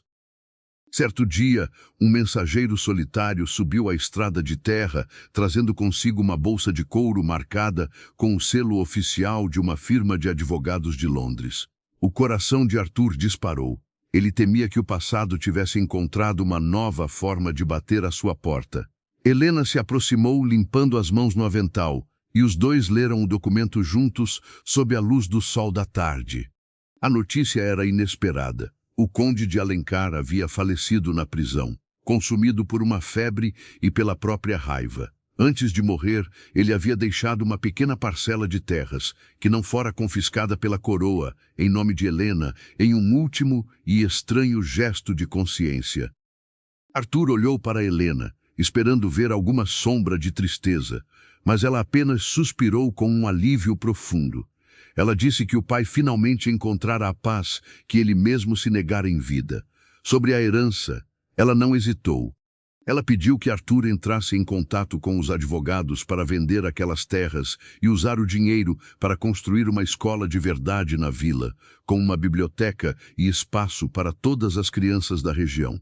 Ela não queria nada que viesse do sangue manchado de seu pai para proveito próprio, mas queria que aquele ouro, pela primeira vez, servisse para semear o conhecimento e a bondade. Semanas depois, em uma noite de lua cheia em que o perfume do jasmim inundava o ar, as dores de Helena começaram. Arthur, o homem que enfrentara exércitos de mercenários e escândalos sociais sem vacilar, sentiu as mãos tremerem enquanto corria para buscar a parteira da vila. As mulheres da comunidade logo chegaram, trazendo bacias de água morna e panos limpos, enquanto Arthur permanecia do lado de fora, caminhando de um lado para o outro sob as estrelas. Ele rezava, algo que não fazia desde a infância, pedindo que a vida de sua esposa e de seu filho fosse preservada. O choro forte e vigoroso que ecoou de dentro da casa fez Arthur cair de joelhos na grama úmida. Quando finalmente recebeu permissão para entrar, ele encontrou Helena pálida e exausta, mas com um sorriso que iluminava o quarto escuro. Em seus braços, enrolado em uma das mantas de lã tricotadas pelas vizinhas, estava um menino de olhos curiosos e cabelos escuros como os do pai. Arthur se aproximou e tocou a mão minúscula do filho, sentindo uma emoção que as palavras de 1000 poetas não seriam capazes de descrever. Eles o chamaram de Gabriel. Não era um nome de reis ou de marqueses, mas um nome que significava força e esperança. Gabriel seria o primeiro de uma nova linhagem, uma linhagem que não carregaria o sobrenome valente como um fardo, mas como um lembrete de que é possível escolher o próprio caminho. O nascimento do menino trouxe uma nova alegria para a fazenda. Arthur, que antes era conhecido pelo seu gelo, agora era visto frequentemente com o filho nos braços, mostrando-lhe as árvores, os animais e a terra que um dia ele aprenderia a cuidar com amor e respeito. A escola de Helena também começou a ser construída. Com o dinheiro da venda das terras do conde, Arthur contratou os homens da vila para erguerem um prédio sólido de pedra branca no centro do vilarejo. Seria a primeira escola gratuita de toda a região norte. Helena acompanhava cada passo da obra, sentindo que seu propósito estava finalmente se cumprindo. Ela percebeu que a verdadeira nobreza não estava no sangue que corria em suas veias, mas nas mentes que ela ajudava a iluminar e nos corações que ela conseguia tocar com sua dedicação. Um novo mensageiro chegou de Londres meses depois, desta vez trazendo apenas uma carta pessoal de um antigo aliado de Arthur. A carta contava que a sociedade londrina já começara a esquecer o escândalo e que o primo Ricardo havia fugido para a França após contrair dívidas de jogo impagáveis. O mundo que eles deixaram para trás continuava a girar em sua própria futilidade, mas Arthur e Helena já não faziam parte dele. Eles haviam encontrado um mundo muito maior e mais rico entre as montanhas e as pessoas simples que os acolheram. Naquela noite, enquanto Gabriel dormia no berço de carvalho esculpido por Arthur, o casal se sentou na varanda para ver o pôr do sol. Arthur passou o braço pelos ombros de Helena e disse que nunca imaginou que o contrato de um ano o levaria a uma vida inteira de felicidade. Helena encostou a cabeça nele e respondeu que o destino às vezes usa caminhos tortos para nos colocar no lugar certo. Eles eram felizes, não com o luxo de Ravencliff, mas com a riqueza de uma consciência limpa e de um amor que fora testado pelo fogo e pelo gelo. A primavera dava lugar ao verão, e os campos de trigo começavam a dourar sob o sol. Arthur olhava para a sua plantação e via nela o símbolo de sua nova vida. Cada grão era fruto do seu trabalho, não da exploração alheia. Helena olhava para a escola quase pronta e via nela o futuro de Gabriel e de todas as outras crianças. Eles haviam transformado as cinzas de seu passado em um solo fértil, onde a esperança crescia forte e inabalável. O Marquês de Gelo e a Noiva de Cinzas eram agora apenas Arthur e Helena, pais, vizinhos e mestres de seu próprio destino. Os anos passaram pelas montanhas do norte como um rio sereno que molda as pedras em seu caminho. E a pequena fazenda de Arthur e Helena tornou-se um exemplo de prosperidade e paz para toda a região. A inauguração da Escola de Pedra Branca foi o evento que marcou a transformação definitiva do vilarejo. No dia da abertura, pessoas de vales distantes vieram para ver o prédio que Helena sonhara e que o trabalho de Arthur ajudara a erguer. Não havia fitas de seda ou discursos de políticos, apenas o som de risadas infantis e o olhar de gratidão de pais que viam, pela primeira vez, a chance de um futuro melhor para seus filhos. Gabriel crescia como um broto forte de carvalho, com a curiosidade inteligente da mãe e a determinação silenciosa do pai. Aos 5 anos, ele já corria pelos campos de trigo, ajudando Arthur a cuidar das ovelhas e sentando-se na primeira fila da sala de aula de Helena para ouvir as histórias sobre mundos distantes e heróis que lutavam pela justiça. Ele não sabia que seus pais haviam sido nobres influentes na capital, pois para ele, Arthur era o homem que sabia consertar qualquer coisa, e Helena era a mulher que tinha a resposta para todos os mistérios do mundo. Arthur encontrou na paternidade a cura final para as cicatrizes de sua própria criação fria. Ele era um pai presente, carinhoso e firme, ensinando a Gabriel que a verdadeira força de um homem não está no que ele pode tirar dos outros, mas no que ele é capaz de proteger. Frequentemente, ao entardecer, os dois se sentavam no topo da colina mais alta da propriedade para ver as luzes da vila se acenderem uma a uma. Arthur contava ao filho sobre a importância da terra e sobre como cada semente plantada era um compromisso com o futuro. Helena, por sua vez, tornou-se a alma do conselho da vila. Sua sabedoria e seu senso de justiça eram consultados para resolver disputas de terras e problemas comunitários. Ela nunca usava seu antigo título, mas todos a tratavam com um respeito que superava qualquer protocolo de corte. A biblioteca da escola, abastecida com os livros que ela e Arthur salvaram, tornou-se o tesouro mais precioso da região. Jovens, que antes estavam destinados apenas ao trabalho braçal agora, liem sobre filosofia, ciência e história, abrindo suas mentes para horizontes que seus ancestrais jamais imaginaram. Certa noite, enquanto organizava os arquivos da escola, Helena encontrou um antigo medalhão que pertencera à sua mãe e que ela conseguira guardar durante todos os anos de exílio. Ela o mostrou a Arthur, comentando como as joias agora pareciam pequenas e sem importância diante da grandeza da vida que construíram. Arthur concordou, dizendo que o brilho de uma pedra nunca se compararia ao brilho do conhecimento nos olhos de seus alunos ou ao sorriso de Gabriel ao final de um dia de trabalho. Eles decidiram que o medalhão seria guardado para Gabriel, não como uma herança de poder, mas como um lembrete das raízes que eles tiveram a coragem de transformar. A saúde de Arthur, fortalecida pelo trabalho ao ar livre e pela dieta simples, era de ferro, mas seu coração era agora suave e receptivo. Ele e Helena costumavam caminhar de mãos dadas pelas ruas da vila, sendo cumprimentados por cada morador com um sorriso sincero e um aceno de cabeça.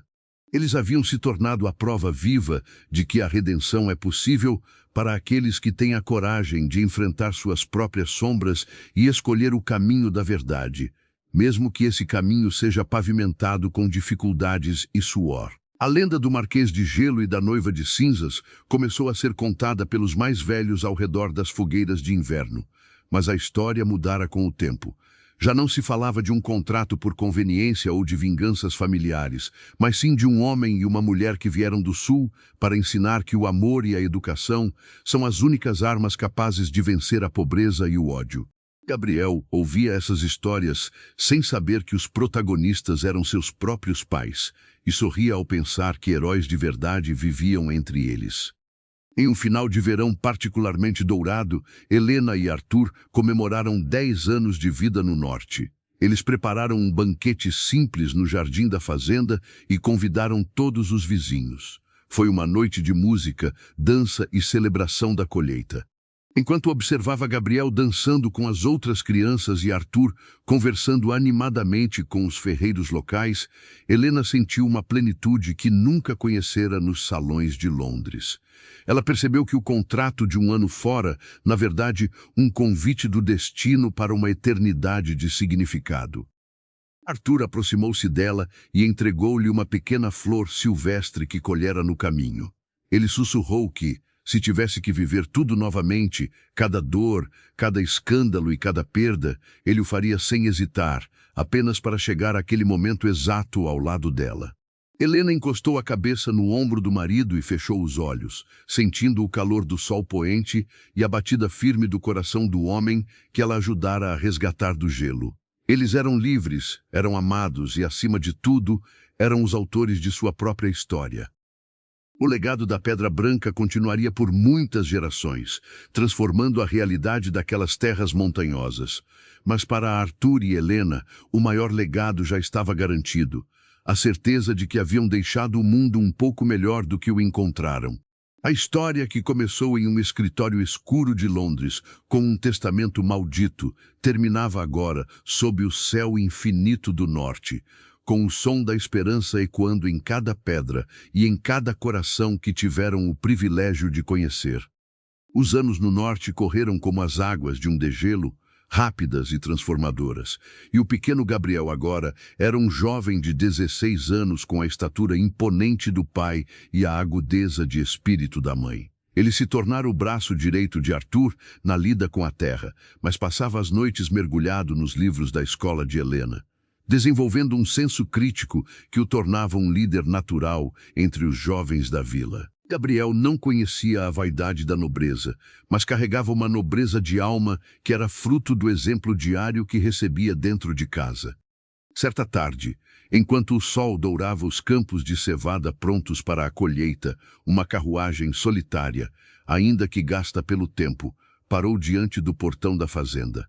Arthur, que trabalhava na manutenção do moinho, sentiu um aperto familiar no peito. De dentro do veículo, desceu uma mulher de meia-idade, vestida com sobriedade, mas com um porte que denunciava sua origem. Era Lady Beatriz, a irmã mais nova de Helena, que fora a única a demonstrar alguma compaixão quando Helena fora expulsa de casa tantos anos atrás. O silêncio que se seguiu foi quebrado apenas pelo som do vento nas folhas das árvores. Helena saiu de casa e, ao reconhecer a irmã, as lágrimas que ela acreditava terem secado há décadas inundaram seus olhos.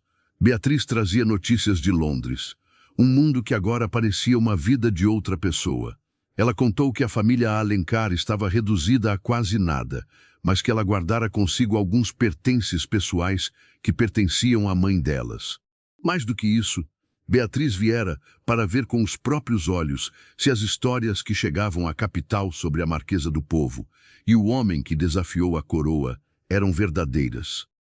O encontro foi marcado por uma mistura de melancolia e perdão. Beatriz ficou maravilhada com a escola de Pedra Branca e com a forma como Arthur era respeitado por todos. Ela confessou que, nos salões de Londres, o nome deles ainda era sussurrado como uma lenda de coragem e que muitos jovens da aristocracia, cansados das mentiras da corte, viam neles um símbolo de esperança.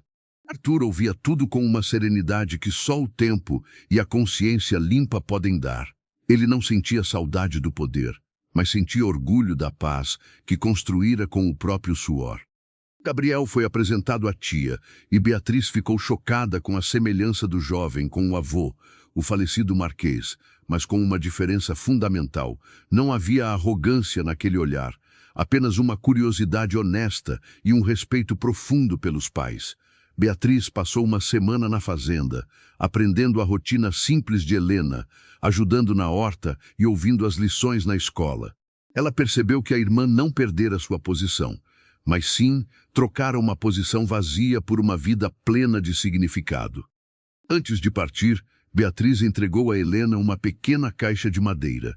Dentro dela não havia ouro ou joias, mas o diário de sua mãe. Nele, Helena descobriu que sua mãe sempre soubera das injustiças cometidas pelo conde e que, em segredo, ela também tentara ajudar as famílias prejudicadas. Essa revelação trouxe a Helena a paz final que faltava em seu coração. Ela não era o fruto de apenas um lado obscuro, mas a continuação de uma bondade que tentara sobreviver no meio dos espinhos.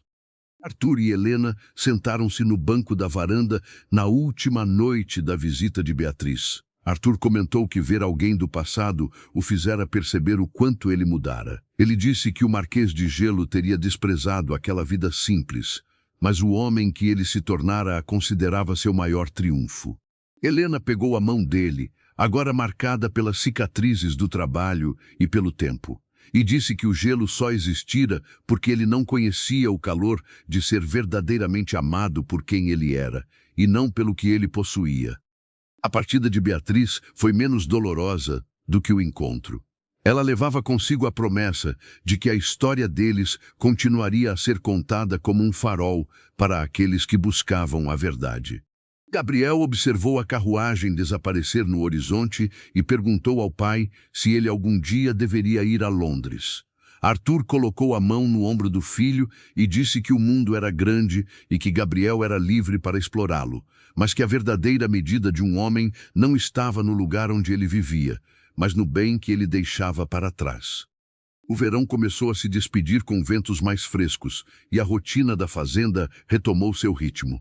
A visita da irmã servira para mostrar que o passado não tinha mais poder sobre eles. Arthur e Helena estavam na maturidade de seu amor, um sentimento que não precisava mais de grandes gestos ou contratos desesperados. Bastava um olhar durante o jantar ou o toque das mãos enquanto caminhavam pela escola para que ambos soubessem que tudo o que viveram valera a pena.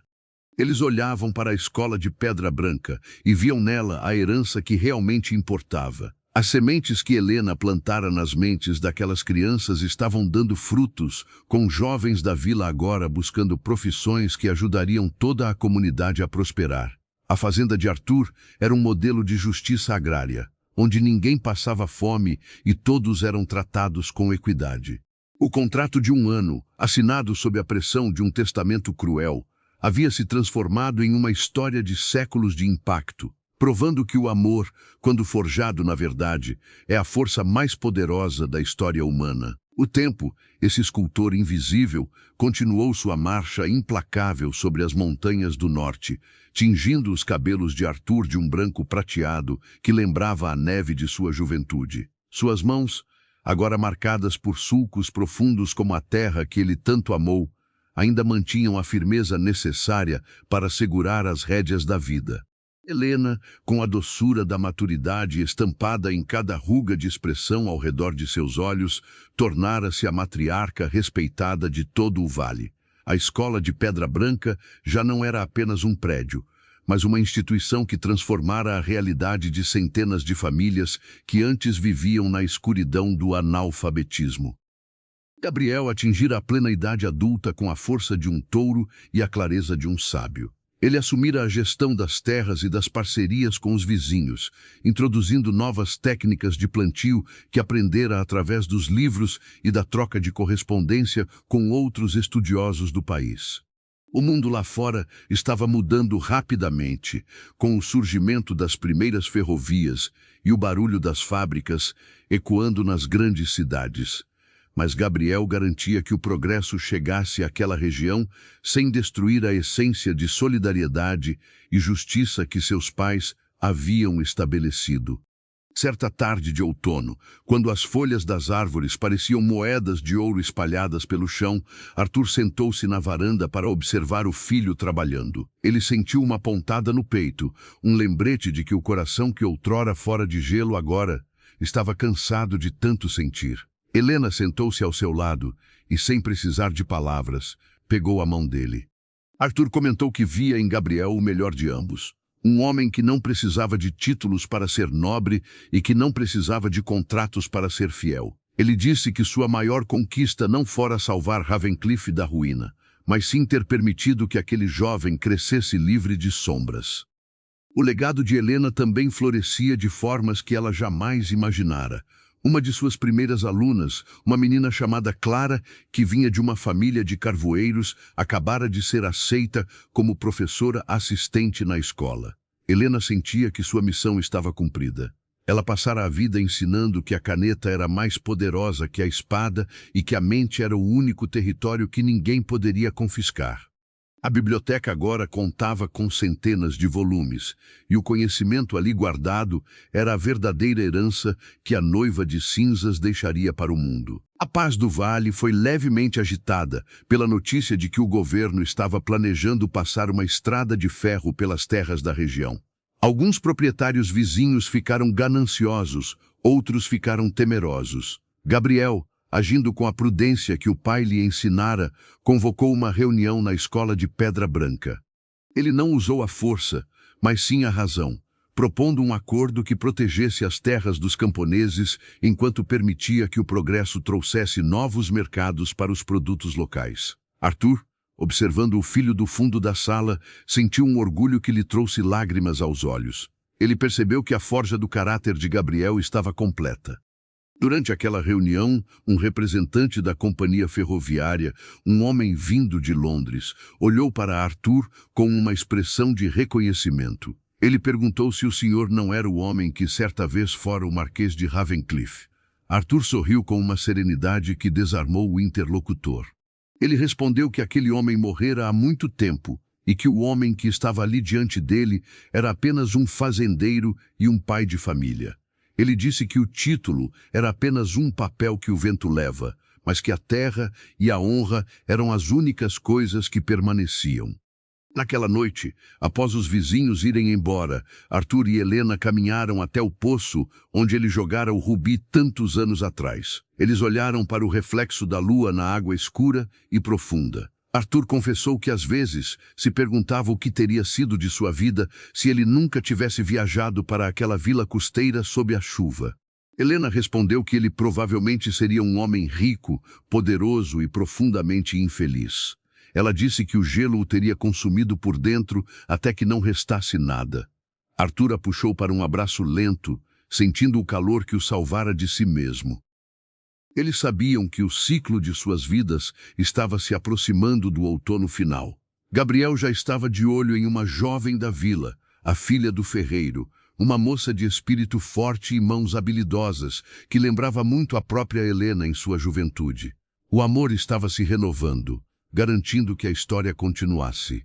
Arthur entregou a Gabriel a antiga espada de duelo que ficava acima da lareira, dizendo que ela não deveria ser usada para atacar, mas para lembrar que a liberdade exige vigilância e que a paz deve ser defendida com coragem. Helena começou a escrever suas memórias, não para publicação, mas para que os netos que viriam soubessem que a vida nem sempre é um conto de fadas, mas que pode ser uma jornada de redenção. Ela escreveu sobre o contrato, sobre o ódio inicial e sobre como o amor pode surgir nos lugares mais improváveis se houver verdade. Ela queria que a descendência deles entendesse que o sobrenome que carregavam não era importante, mas que as ações que praticavam eram o que definia quem eles eram perante Deus e os homens. O outono avançava e o ar tornava-se mais frio a cada dia. Mas dentro da casa de pedra, o fogo nunca se apagava. Arthur e Helena passavam as horas conversando sobre as pequenas coisas, sobre a colheita, sobre o crescimento de Gabriel e sobre a beleza das estrelas do norte. Eles haviam vencido o tempo, a sociedade e o destino. O Marquês de Gelo e a Noiva de Cinzas haviam se tornado uma única alma, forjada na adversidade e temperada pela paz. A história estava quase no fim, mas o eco de suas escolhas continuaria a vibrar nas montanhas por muito tempo depois que o último suspiro fosse dado. O último inverno de Arthur chegou com uma suavidade incomum, como se a própria natureza quisesse prestar uma última homenagem ao homem que aprendera a amar cada centímetro daquela terra. Ele estava sentado em sua poltrona favorita diante da lareira, com uma manta de lã sobre os joelhos e Gabriel ao seu lado, discutindo os planos para a próxima primavera. Arthur olhou para o filho e viu o reflexo de tudo o que ele sempre quis ser, um homem íntegro, amado e livre. Ele sentiu que seu coração, que passara décadas batendo com a força de um trabalhador, estava finalmente pronto para o descanso. Helena entrou no quarto trazendo 2 canecas de chá e, ao olhar para o marido, soube instantaneamente que o momento da despedida estava próximo. Não houve pânico ou desespero, apenas uma aceitação profunda e serena. Ela se sentou ao lado dele e pegou sua mão, sentindo o calor que ainda restava. Arthur sorriu para ela, um sorriso que carregava 30 anos de cumplicidade, lutas e vitórias. Ele sussurrou que o gelo fora derretido por completo e que ele partia como o homem mais rico do mundo, não pelo ouro que deixara em Londres, mas pelo amor que encontrara no norte. Naquela noite, sob o brilho das estrelas que pareciam vigiar a fazenda, Arthur Valente partiu silenciosamente. O vilarejo inteiro chorou a perda do homem que eles chamavam de vizinho, amigo e protetor. O funeral não teve as pompas de um marquês, mas foi assistido por centenas de camponeses, carvoeiros e crianças da escola, que jogaram flores silvestres sobre o caixão de madeira simples. Arthur foi enterrado no topo da colina, sob o carvalho onde ele costumava observar o pôr do sol, em um lugar onde o vento soprava livre e o horizonte era infinito. Helena continuou sua jornada por mais alguns anos, guiando Gabriel e Clara na gestão da escola e da fazenda. Ela terminou de escrever suas memórias e as entregou ao filho, dizendo que aquela era a verdadeira escritura da família. Quando chegou a sua hora, ela partiu com a mesma dignidade com que vivera. Helena foi enterrada ao lado de Arthur, e dizem os moradores da vila que, nas noites de inverno, quando o vento sopra mais forte, é possível ouvir o som de uma valsa suave ecoando pelas colinas, como se o marquês e sua marquesa ainda estivessem dançando a melodia da eternidade. Gabriel assumiu o legado com honra, e a Escola de Pedra Branca tornou-se uma universidade respeitada em todo o país, formando mentes que ajudariam a construir um mundo mais justo. A história de seus pais tornou-se uma lenda poderosa, um conto que atravessou as gerações para ensinar que nenhum contrato é mais forte que a vontade humana e que nenhum título é mais nobre que a verdade. O nome Valente e Alencar, que outrora simbolizavam ódio e ganância, foram resgatados e transformados em sinônimos de coragem e redenção. A mansão em Londres permaneceu como uma ruína sombria, um lembrete de um tempo que se foi. Mas nas montanhas do norte, a luz da escola nunca se apagou. A vida simples que eles escolheram provou ser a mais grandiosa de todas as aventuras. O Marquês de Gelo e a Noiva de Cinzas encontraram um no outro o que o mundo nunca pôde lhes dar, a paz de espírito e a certeza de que o amor verdadeiro é a única força capaz de transformar o destino e deixar uma marca indelével na alma da humanidade. A história termina onde começou o amor, no silêncio de um olhar que viu além das aparências. Arthur e Helena provaram que, mesmo nas circunstâncias mais cruéis, somos nós que seguramos a pena que escreve os capítulos da nossa vida. Eles escolheram a simplicidade, escolheram o próximo e, acima de tudo, escolheram um ao outro. E assim, no coração daqueles que conhecem sua trajetória, eles viverão para sempre. O vilarejo inteiro chorou a perda do homem que eles chamavam de vizinho, amigo e protetor. O funeral não teve as pompas de um marquês, mas foi assistido por centenas de camponeses, carvoeiros e crianças da escola, que jogaram flores silvestres sobre o caixão de madeira simples. Arthur foi enterrado no topo da colina, sob o carvalho onde ele costumava observar o pôr do sol, em um lugar onde o vento soprava livre e o horizonte era infinito.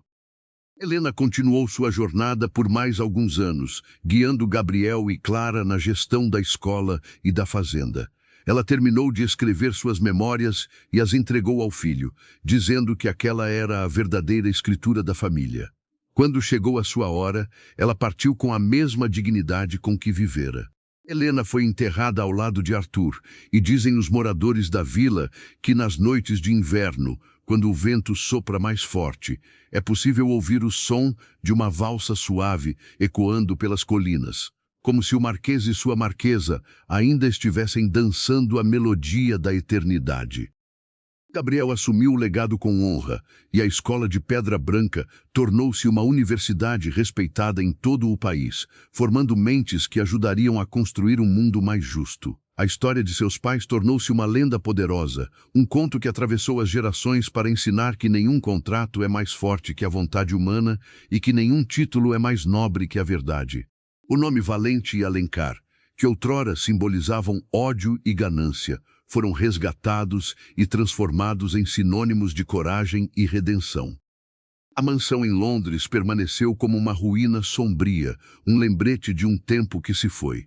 Mas nas montanhas do norte, a luz da escola nunca se apagou. A vida simples que eles escolheram provou ser a mais grandiosa de todas as aventuras. O Marquês de Gelo e a Noiva de Cinzas encontraram um no outro o que o mundo nunca pôde lhes dar: a paz de espírito e a certeza de que o amor verdadeiro é a única força capaz de transformar o destino e deixar uma marca indelével na alma da humanidade. A história termina onde começou o amor, no silêncio de um olhar que viu além das aparências. Arthur e Helena provaram que, mesmo nas circunstâncias mais cruéis, somos nós que seguramos a pena que escreve os capítulos da nossa vida. Eles escolheram a simplicidade, escolheram o próximo e, acima de tudo, escolheram um ao outro. E assim, no coração daqueles que conhecem sua trajetória, eles viverão para sempre. Como dois faróis de luz em um mundo que muitas vezes se esquece do valor de uma promessa cumprida com o coração. Gostou dessa jornada épica de redenção e amor? Histórias como a de Arthur e Helena nos mostram que o verdadeiro valor de uma pessoa não está no que ela possui, mas no que ela é capaz de abrir mão por amor e justiça. Se essa história tocou o seu coração, não se esqueça de deixar o seu gostei e se inscrever no canal As Histórias Passadas. Ative o sininho para não perder nenhum dos nossos relatos emocionantes sobre os tempos de outrora. Queremos muito saber a sua opinião, de 0 a 10. Que nota você dá para a história do Marquês de Gelo e da Lady Helena? Deixe sua nota e seu comentário abaixo. Adoramos ler o que vocês acham. Até a próxima história.